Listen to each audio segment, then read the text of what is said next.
안녕하세요, 멍멍입니다. 이번 시간엔 1편에서 이야기했던 정책과 기술의 시차에 대해 이야기 볼까 합니다. 먼저 그런 시차가 왜 발생했는지부터 살펴보고 싶은데요. 제가 생각하는 이유는 다음과 같습니다. 우선 사람들이 변화 인식을 잘 못해요.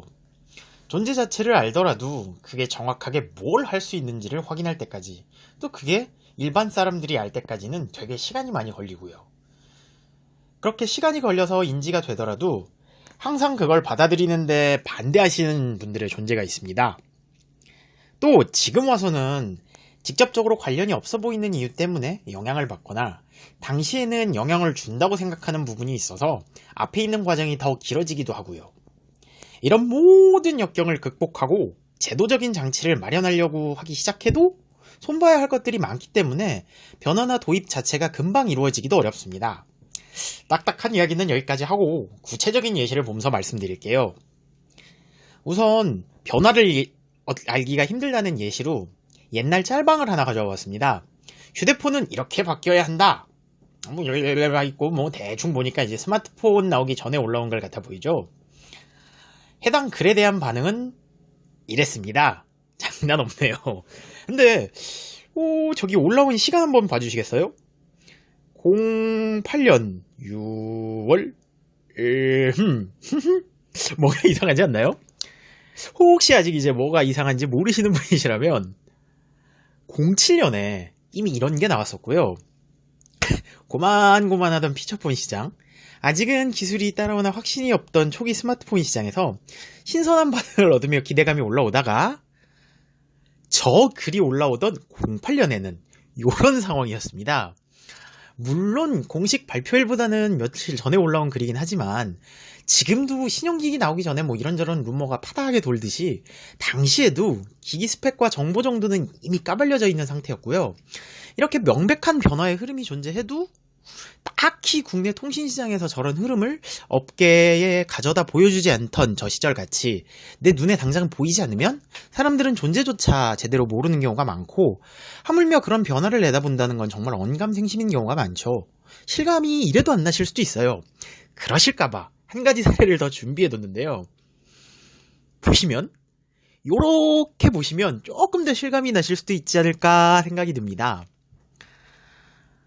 그리고 위에 이제 잠깐 언급했지만 저렇게 이제 사람들이 이미 있는 것을 이야기하고 있음에도 불구하고 모르고 있다면 직접적인 이해 당사자들이 개입되어 있는 경우가 많았습니다. 아까 이제 저 핸드폰 이거를 보신 김에 당시 한국 상황을 좀 말씀을 드리면 이상할 정도로 이제 국내 출시가 미뤄지다가 09년 중후반 넘어가고 나서야 이제 3GS랑 같이 3G가 나오면서 국내 출시가 됐었는데, 맨날 출시가 늦어진다고 아이가 다 커서 어른 되면 나오냐든가 맨날 다음 달에 출시된다고 기사가 떠서 다음 달 폰 이런 이야기가 돌던 기억이 납니다. 그래서 그 배경을 보시는 게 좀 직접적인 영향도 있고 재밌을 것 같아서 시간을 09년 당시로 돌아가서 한번 이야기를 시작해볼까 합니다. 해서 09년 말에 이제 저 아땡폰 3G랑 3GS가 동시 출시되던 당시 국내 출시입니다. 이제 국내 모 기업에서 동시즌에 발매하던 모 기종 광고인데요.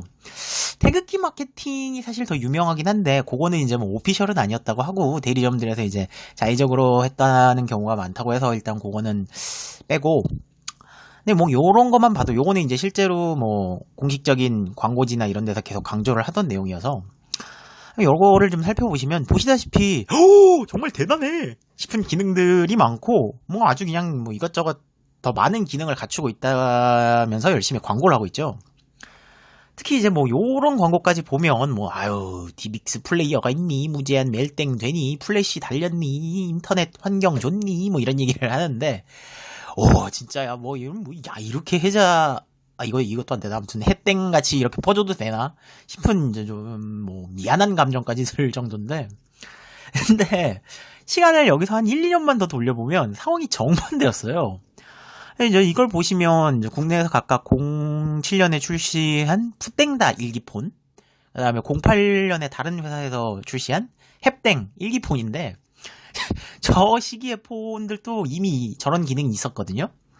그래서 아땡폰도 못하는 거를 피처폰 시절부터 펄럭 국뽕에 취한다 하실 수도 있는데, 원래 저런 기능은 피처폰 시절에 흔했어요. 다만 수출판에 한정합니다. 그러니까 국내에서는 이제 데이터 패킷 요금제 뭐 이런 거 걷어가는 수익에 방해되는 와이파이 지원, 그다음에 뭐 음원 수익에 이제 방해되는 MP3 지원, 뭐 외장 데이터 전달 기능이라던가 뭐 영상 파일 재생 기능도 삭제되고, 심지어 저 두 폰들 보면 카메라 플래시 삭제되어 있는 녀석도 있고요. 딱히 뭐 이제 두 녀석에 한정되는 이야기가 아니라 수출하고 내수용 스펙 차이가 발생한 일이 되게 흔했습니다. 국내 내수용이 당연히 뭐가 없는 경우였고요. 그래서 이유는 이제 대체로 통신사 수익 모델하고 관련이 있었는데, 이제 뭐 카카오땡 나오기 전까지는 문자 메시지도 개수세 가면서 보내던 시절이 있었는데, 통신사 입장에서는 그거에 전부 요금을 받아먹던 황금알이라는 거위 배를 째기가 쉽지가 않았겠죠. 덕분에 아땡폰 들어온 애 만에 할 때 언론 분위기는, 그럼 뭐 좀 기사 같은 거 지금 찾아보시면 아시겠지만 뭐 거의 병인양요, 신미양요 분위기였는데, 이거는 직접 올리기는 좀 못하고 한번 직접 찾아보시면 재밌을 겁니다. 뭐 이런 거 자체도 딱히 옛날 일도 아니고요. 아직도 뭐 비슷한 사례는 많습니다. 지키는 쪽, 도입을 하려는 쪽, 밥그릇은 뭐 서로한테 소중하니까. 뭐 해서 요 이야기에서부터 이제 다음 부분으로 넘어가서 부분들이 그러니까 각 영역별로 이제 영향을 서로 주고받는 것 때문에 그 문제가 생기는 부분에 대해서 말씀을 드려볼까 하는데, 통신 쪽에서 이야기를 계속 이어나가기에는 뭐 아직도 진행 중인 부분이 많고, 법적인 문제나 이제 뭐 이해관계 당사자들이 워낙 민감하게 구는 부분이 많아서 이걸로 이제 계속 이야기를 진행드리기는 조금 어려운 부분이 있을 것 같아서, 말씀드리기 편한 좀 더 역사적인 사건을 중심으로 말씀을 계속해 볼까 합니다. 해서 적기조례. 국내에서도 이게 뭐 경제신문이나 뭐 비트코인 하시는 분들이나 뭐 그 외에도 뭐 새로운 기술 때문에 규제를 바꿔야 된다, 뭐 패스트 트랙을 만들어야 된다 하시는 분들이 자기 주장의 근거로 거의 뭐 전가지보나 뭐 요술지팡이처럼 아주 그냥 신나게 쓰시는 사례인데요. 개요를 간단하게 말씀을 드리면, 뭐 자동차의 태동기에 멍청하게 마부들 밥그릇 챙겨주겠다고 말보다 천천히 달리라고 하고, 깃발 든 사람을 꼭 태워서 뭐 이제 근처에 다른 것들이 지나갈 때 신호를 보내라, 뭐 이런 걸 규정을 땡겨 놓느라 영국의 자동차 산업의 발달을 막았다, 뭐 이런 식으로 하면서 이제 많이 써먹는 사례인데요. 근데 이거를 좀 자세히 살펴보면 꼭 그렇다고 할 수 없는 부분이 많았습니다. 우선 이제 해당 규제 자체는 크게 4번의 변화를 겪는데요. 변화의 속도 폭을 보면 아시겠지만, 최초의 도로를 달리는 기관차에 대한 규정을 세우고, 악명 높은 적기조례가 들어오는 데까지는 4년. 그리고 이게 이제 뭐 흔히들 이걸 인용하시면서 쓰시는 분들이 사실상 폐지됐다고 하시는 96년 개정까지는 무려 30년 이상이 걸립니다. 그래서 뭐 이제 이런 걸 이제 자주 쓰시는 분들은, 야, 이 놈들이 완전 개노답이다 이거 하면서 뭐 이런 걸 고치는데 30년씩이나 해서 뭐 산업을 다 말아먹었네, 유망 산업을 뭐 말도 안 되는 걸로 뭐 시간을 지체했네, 이러는 경우가 되게 많은데요. 근데 저는 이걸 보면서 좀 문을 띄울 때가 많습니다. 왜냐고요? 그 답을 보시려면 적기조례가 제정된 65년 언저리의 환경을 보시는 게 빠를 것 같습니다. 저게 채택되기 2년 전으로 가보면 이미 63년도에 도시철도라고 할 수 있는 런던 언더그라운드 지하철이 운행을 개시했고요. 당연히 도시철도가 개통이 되려면 그 전에 이제 먼저 더 돈이 되는 산업 유통용하고 직접적으로 관련이 있는 지역 간 광역철도부터 생기지 않았겠습니까? 이미 영국은 1840년대 신기술에 대한 기대감이나 철도에 대한 투자 가치에 대한 전망이 장밋빛이던 시기가 있었어요. 철도 광풍 혹은 철도 버블이라고도 불리는 철도광 시대를 거치면서 영국의 철도 시설은 당시 교통 요구 수준에 비해서 진짜 과분할 정도의 자본 난립을 받았습니다. 덕분에 동일 단위 면적당 철도 길이가 뭐 대륙 국가인 프랑스나 독일에 비해서도 말도 안 되게 높은 수준을 자랑하는 철도 짱짱맨 국가였는데요. 심지어 적기조례가 등장하기 전에 최초로 이제 도로 자동차 규제를 했던 61년에는 이렇게 도시철도를 깔고 있었으니 뭐 교통수단으로서의 자동차는 철도의 대체제라고 하기에는 비교하기가 굉장히 힘든 수준이었고, 당시의 어떤 여론으로 도로를 뭐 해칠 위험이 있다, 뭐 이거는 나중에 기술적으로는 부정되긴 했습니다만은, 근데 뭐 이제 안전벨트나 이런 거에 대한 미비 등으로 발생하는 뭐 안전 문제라던가, 조금 뒤에 이제 말씀드릴 유료도로에 대한 어떤 수취 문제 같은 거에서 지역 유역자들과 복잡한 문제가 생기는 이런 상황들 속에서 자동차를 꼭 원하는 사람도 딱히 없었고, 이거는 뭐 이제 자동차의 어떤 기술적인 문제랑도 좀 관련이 있는데, 근데 아무튼 딱히 그렇게 수요가 강하지도 않았고, 규제로는 오히려 확실하게 존재하던 상황에 더 가까운 당시의 어떤 시대적인 배경이 있기 때문에 사실은 딱히 마부들의 반대 내지는 로비를 받아갖고 이걸 진행했다고 하는 말은 조금 어폐가 있지 않을까 생각이 들었고요. 오히려 로비라는 측면에 있어서도 마부들의 로비나 반대보다는 90년대 말 이후로 자동차 기술이 이제 혁신을 보이는 시도들이 확인된 이후에 90년대 가고 자동차 판매상들의 적극적인 이제 도입 로비가 있고 나서 해당 규제가 변화하게 되는데요. 이 시기는 실제로 굉장히 짧은데, 그거는 이제 조금 있다가 이제 마지막 부분에서 다시 말씀을 드리겠습니다.